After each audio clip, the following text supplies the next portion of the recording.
PBS Kids, who know kids should act their age, especially when they're having fun. PBS Kids, where a kid can be a kid. Want more Word Girl? Watch your favorite episodes and test your word power on pbskidsgo.org.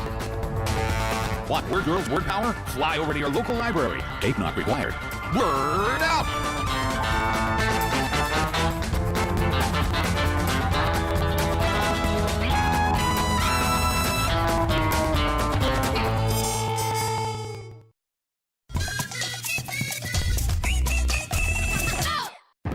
Is this figure for justice, through the law when possible and outside the law when necessary. The legendary lawman who tamed Tombstone. Wyatt Earp becomes the symbol of Western law and order. He lives in history as a hero, but to some who knew him, he was a cold-blooded killer. Wyatt had gone off in an area that he had no legal right to be. Wyatt Earp on American Experience.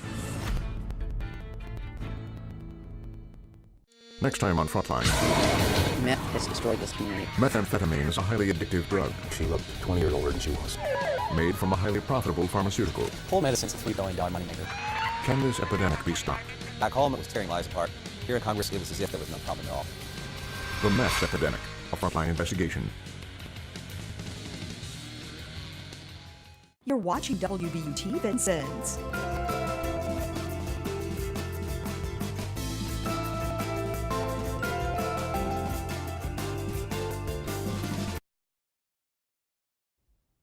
Good evening. In the news tonight. An arrest is made in Pike County after a sexual misconduct investigation.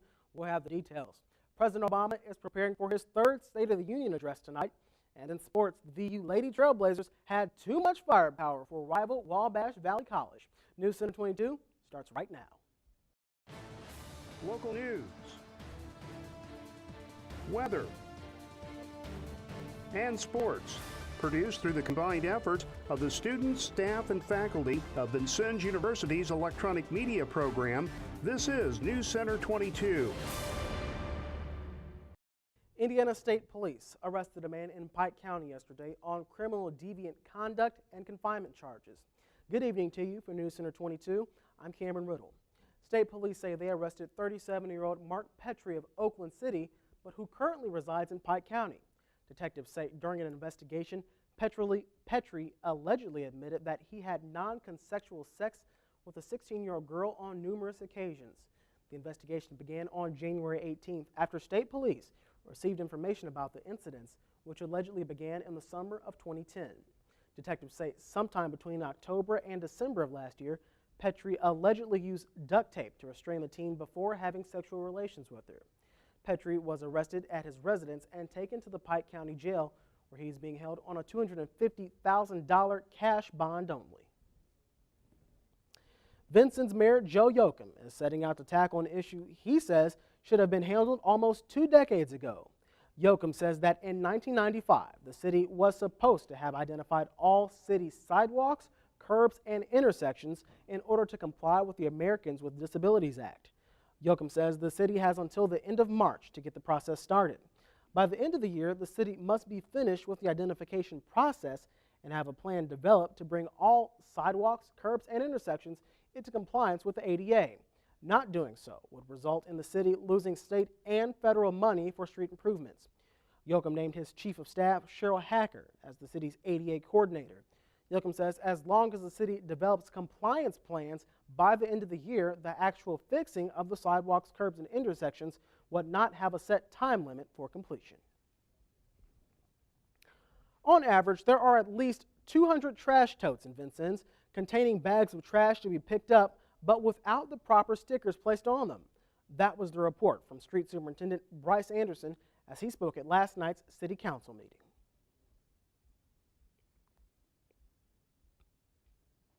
Anderson says that the figure only represents 1/3 of the weekly route where they have used the old Packer trucks to check for sticker use. With an average of 3 bags a trash tote placed in them, Mayor Yoakum says that number is out of control. Anderson says the problem began last year when the city started using a new automated truck and trash tote. Anderson says that they will continue to perform spot checks for sticker use and that any bag not stickered will not be picked up. The council's newly formed City Services Committee is expected to soon announce a public meeting to discuss the ongoing issue. Good Samaritan Hospital's Breast Care Center has been awarded the grant for over $10,000 from the Indiana Breast Cancer Awareness Trust. The grant will provide free mammograms to Indiana residents who demonstrate a financial need. The IBCAT grant is funded through the sale of pink ribbon license plates in Indiana. Beth Glimser, Director of Oncology Services at Good Samaritan Hospital, says their goal is to aid women who cannot afford their annual mammogram exam. She says the grant will provide for 76 screening mammograms. The Indiana House is once again spinning its wheels, waiting for Democrats to come to the floor. House Democrats again boycotted today's attempts to hold a quorum on the House floor. Democrats have now skipped 10 of the 14 scheduled session days thus far to protest and slow down a right-to-work bill. An identical bill has already passed through the Senate and is expected to pass the House if there was a quorum to consider it. The House will attempt to hold a session again tomorrow at 1:30. Indiana's unemployment rate continues to hold steady at 9%. The Indiana Department of Workforce Development says the state's labor force grew by more than 14,000 in December, the largest increase in more than 35 years. Commissioner Mark Everson calls December one of the best months for job creation in over a decade. The national unemployment rate declined from a revised 8.7% to 8.5%. Super Bowl 46 will be happening in less than 2 weeks in downtown Indianapolis, and apparel makers are working hard to get the perfect gear for fans. Julie Persley visited an Indiana plant that's making official Super Bowl t-shirts. It's all hands on deck at this Eastside plant. The Super Bowl is always wonderful to be a part of. Employees at the sports license division of Adidas Reebok are busy printing the official t-shirts for Super Bowl 46 between the Giants and Patriots. It's kind of rooting for the 49ers, even though the Giants is going to give us more business. So, go Giants. They would have rather seen the Colts on the shirts, but must settle for a picture of Peyton Manning's brother, Giants QB Eli. I'm kind of glad to see Eli on there. So, that's kind of a good thing. Eli's good for us, but I think more important to us is really the fact that New York City is such a big market and it generates so much more sales than some of the smaller market cities. Extra employees are coming in to keep up with the demand. These printers have been working nonstop. They'll be making about 5,000 t-shirts an hour. We will print all week long. By the end of this week alone, we'll have hundreds of thousands of t-shirts in the marketplace. This job is bittersweet for many reasons. It is also the last year the sports license division of Adidas Reebok has the rights to print the championship shirts for the NFL. It never gets old. Every year the excitement's there. We prepare for this like the teams prepare for the games. They will print the Super Bowl champ shirts when the big game wraps up on the night of February the 5th. Meanwhile, Super Bowl Village is taking shape in downtown Indianapolis. According to the Super Bowl host committee, football turf, zipline towers, entertainment stages, and tents for catering and lounges are being constructed and installed. The Fan Dome, which is a 360-degree inflated dome with full-body gaming for Connect on Xbox, is also a work in progress. And still to come on News Center 22, President Obama will take to the airwaves tonight to deliver his third State of the Union address. We'll have a preview. And then a new banking scam has the feds warning consumers across the country. We'll let you know what to look out for when we return. Stay with us.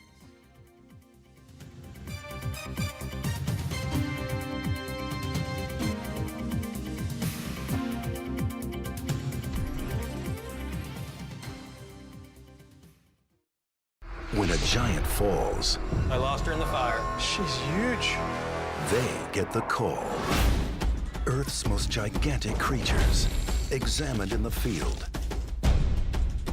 Wait till you see this baby. The monster python's secrets are revealed. I didn't realize they can get this big. Evidence that these snakes are derived from lizards. Evidence of evolution. That is amazing.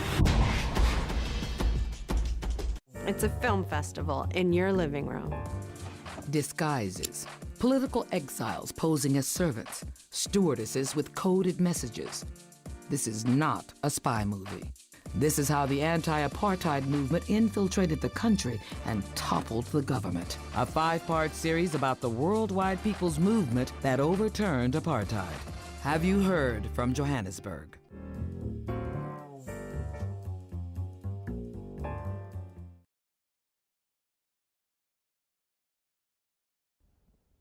Tonight, President Obama will deliver his last State of the Union address before he's up for re-election.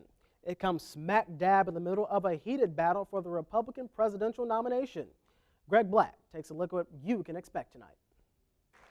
President Obama takes the spotlight tonight when he delivers his annual State of the Union address. It's a chance to steal some thunder from the Republican White House hopefuls and to make an impact on Congress and the nation. He knows what he's about, and he knows how he wants to present this picture of the state of our union and his vision going forward. The focus of his address will be on the economy and job creation. The White House gave a hint of what to expect in a video released over the weekend. We can go in two directions. One is towards less opportunity and less fairness, or we can fight for where I think we need to go. Building an economy that works for everyone, not just a wealthy few. On Tuesday night, I'm going to talk about how we'll get there. Indiana Governor Mitch Daniels will deliver the Republican response to the president's address, and Herman Cain will give the Tea Party response. House Speaker John Boehner has already given his critique. And it sounds to me like the same old policies that we've seen.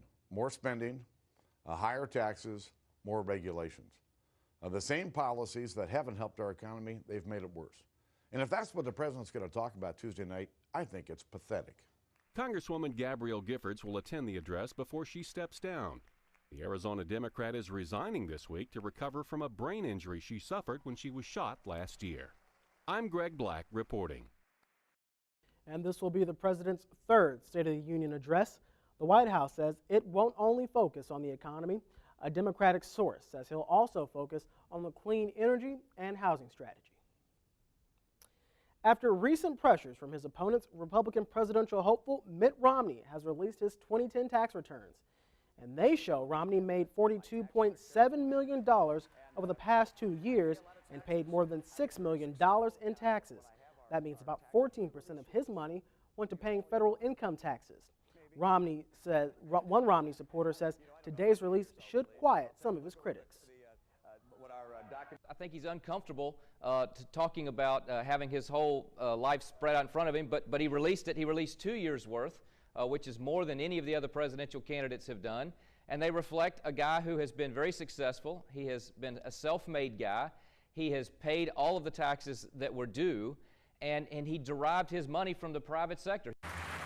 Now, contrary to popular belief, Romney's effective federal income tax rate is still higher than most Americans. About 80% pay less than 15%. The top tax rate for high earners is about 35%. Because most of Romney's income comes from capital gains and dividends from investments, he gets to pay a lower rate. Newt Gingrich has released his 2010 tax returns last week.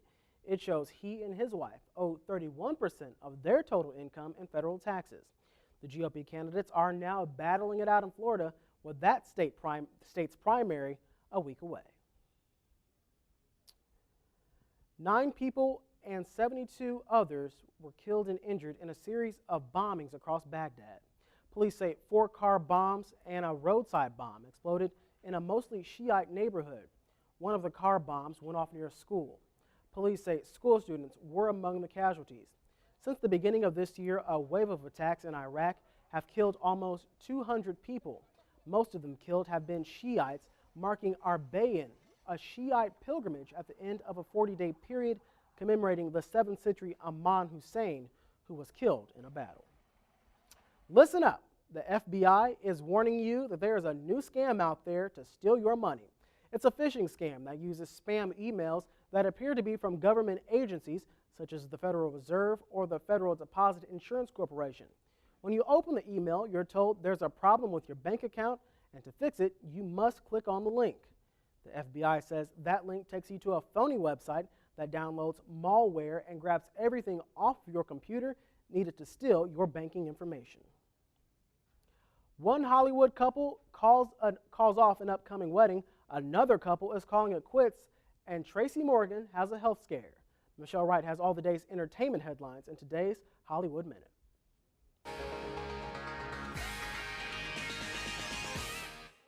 The Queen of Soul is no longer a bride-to-be. Aretha Franklin and her boyfriend Will Wilkerson announced they're calling off their wedding. Franklin's rep released a statement saying, "Will and I have decided we're moving a little too fast. and there were a number of things that had not been thought through thoroughly. There will be no wedding at this time. Another Hollywood couple is calling it quits. After 7 years of marriage, Heidi Klum and Seal confirmed they are parting ways. The couple have 4 children, ages 2 to 7. They're calling their split amicable. Tracy Morgan is recovering after a health scare at the Sundance Film Festival. The actor reportedly collapsed and was unconscious shortly after he was honored at an award ceremony. Morgan's rep blames the incident on exhaustion and the altitude and denies reports that he had been drinking. Morgan tweeted Monday, "Superman ran into a little kryptonite.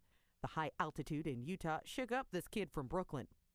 Morgan went on to thank the hospital staff and his fans. For Hollywood Minute, I'm Michelle Wright. Well, it was a cloudy but at least dry day today. Danny Taborn is here now to let us know how much longer this is going to last. Hey, Danny. Well, Cameron, not that long. We're looking at a 90% chance of rain starting after 1 o'clock tomorrow. I'll let you know how long the rain will last right after this. Stay with us.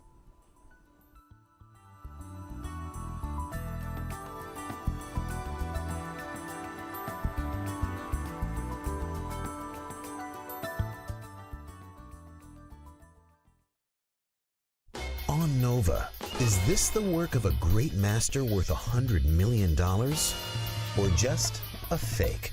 The story of one man's gamble on a girl. I don't have any doubt that it is by Leonardo da Vinci. And the scientific sleuths